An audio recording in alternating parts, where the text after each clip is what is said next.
We have a perception problem with the Democratic Party. We are not connecting to the working class people in the very states that I represent, in Ohio, in the industrial Midwest. We've lost all connection. That we have got to change the center of gravity of the Democratic Party from being coastal and elitist and Ivy League, which is the perception, to somebody from the forgotten communities that have been left behind for the last 30 years, to get those workers back on our side.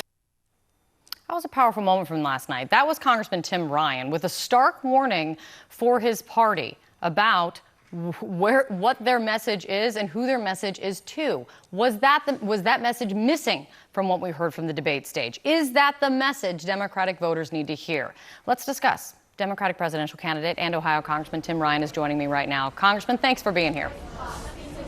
Hi, thanks for having me. Assume you got very little sleep, so let's get right to it. How do you think last night went? I thought it was great. We got a good amount of time, and I got the message across of the message that you played about really trying to reconnect with the working class and really focusing on those economic issues that so many people are feeling. 75% of the population is still living paycheck to paycheck, and we have got to focus like a laser beam on that. It's the right issue to take Donald Trump on because he's talking about how great the economy is when it's really not, and I want us to focus on that. One of the big takeaways from the broad conversation last night was it was something of a debate of who could be more progressive.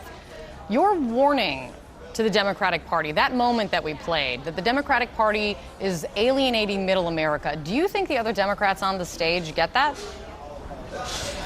Well, I don't know. It's hard to tell, but you know, we're talking about taking people's private insurance away. We're talking about not being strong on terrorism. I mean, those aren't winning messages for us in the states that we need to win. And all I'm saying is, like, look, we see the Supreme Court ruling come out about redistricting.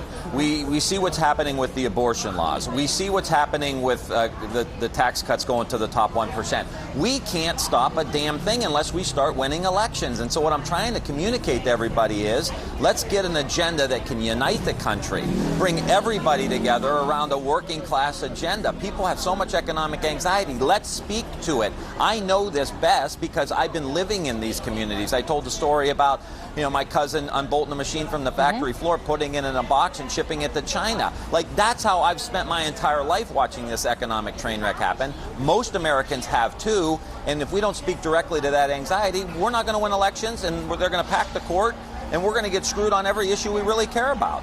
Do you think, I mean, when you're talking about coastal elites last night, I mean, the folks on the stage, what was being discussed on the stage last night, I mean, do you think they're elitist? I think we come off as super intellectual, super smart, have all the details, but we're not connecting. And so if we don't have that emotional connection to the workers, then they don't want to hear about our 10-point plan, regardless of what it is. I got plans. We all have plans. I've been in Congress 17 years. I'll give you a laundry list of exactly what I do on day one. But people want to know you understand what they are going through.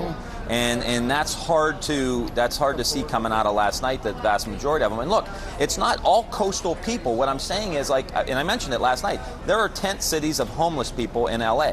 There's people in New York who can't afford a home, and there's an affordable housing crisis in the country. It's about working class people, white, black, gay, straight, man, woman, north, south, factory workers, farmers. Come together, set the agenda. Let me ask you, you also had a heated exchange with a fellow member of Congress, Tulsi Gabbard, over U.S. troops in Afghanistan. For our viewers, let me play it. We cannot keep U.S. troops deployed to Afghanistan thinking that we're going to somehow squash this Taliban that has been there, that every other country that's tried has failed. I didn't say squash them. When we weren't in there, they started flying planes into our buildings. So I'm just saying right now, the Taliban didn't attack us on 9/11. Al-Qaeda did. Well, do you wish you had that moment over? No, not at all. Not at all. I mean, the Taliban housed Al-Qaeda in Afghanistan because we weren't there. I'm not saying we need to have 14,000 troops there, and I think we can take some troops out. But the question was, do we leave those areas open? Do you think that was a cheap shot coming from Gabbard on fact checking you on the Taliban? Yeah, I mean, clearly we didn't have enough time to get into the details, but the Taliban housed al-Qaeda. She was trying to score points. I think whoever got that question on Afghanistan, she was going to try to go after. And quite frankly, I mean, she doesn't have very good judgment on a lot of these issues. She was actually meeting with Assad, you know, not long after he was gassing children in Syria. So I don't think her judgment is up to speed on some of these issues. But look, the number one job of the president is to keep people secure. And we are very concerned about any life that gets lost on behalf of this country. And our job is to keep people safe. And those areas can't be left wide open. And those people have not died in vain who are protecting us.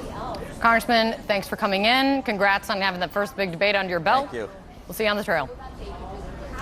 Thank you. I'll be there. Thank you so much. Coming up for us.